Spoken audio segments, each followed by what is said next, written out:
up, everybody? We got fresh mats. That's right, we're building a fort. Or heads or something.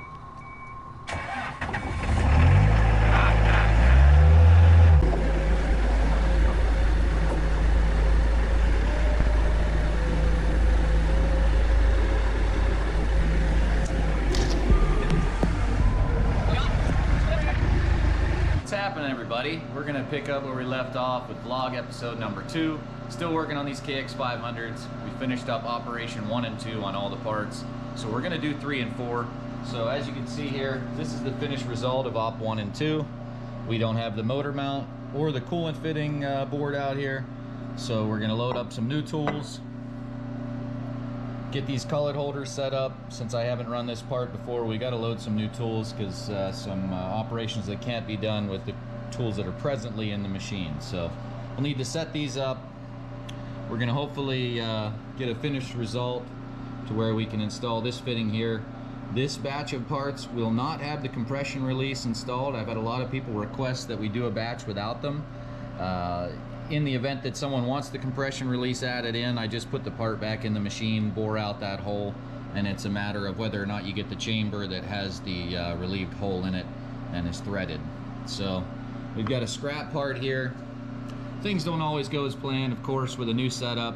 We have the first run part from operation 1 and 2. On operation 2, we had a tool that did a rapid move right through the top of the part. We didn't have the clearance plane adjusted high enough to go above the part.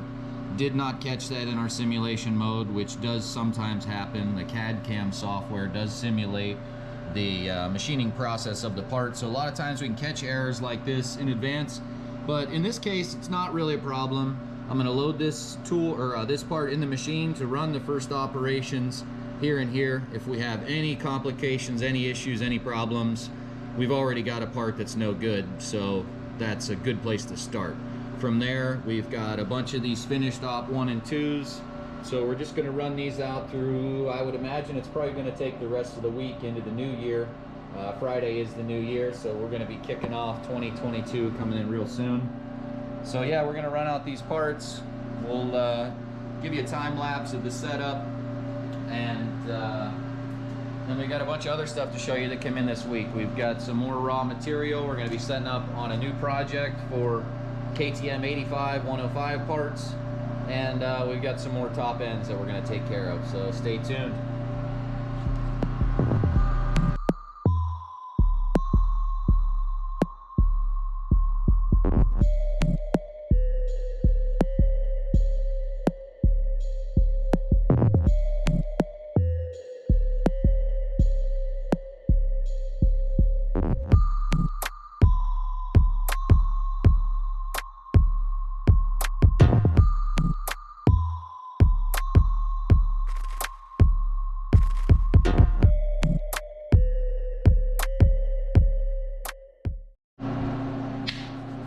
Exciting part where we find out if I actually put in the correct parameters. So I hit either this green button or this green button. It really makes no difference. The important part is that I remember where this red button is in case something goes terribly wrong, but hopefully it won't. Knock on this wood stuff, hit the green button, and here we go. I've got the rapid travel turned to slow, which means that it should move slowly into place. It's going to look scary for a second, but don't worry.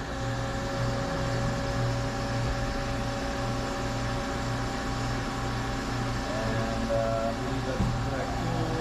Come down slowly. Slowly. I'm going to hit stop. Looks like we're good. Just as we go, seems about right. I'll go ahead and start it again. Fingers crossed, don't crash. Good so far. Okay, so at this point, the main thing that would have gone wrong is that I would have input an improper coordinate to start the program, which it looks like the program started in the correct location. Give you a little peek with the door open. So we're in the correct location, and the tool came down to the proper length. So that means I set the coordinates correctly. Very easy to get things wrong. One number, one decimal place, minus symbol or a plus symbol in the wrong spot and things go terribly wrong. So stay tuned, we're gonna proof out the rest of this, and we'll show you what we get for a finished result.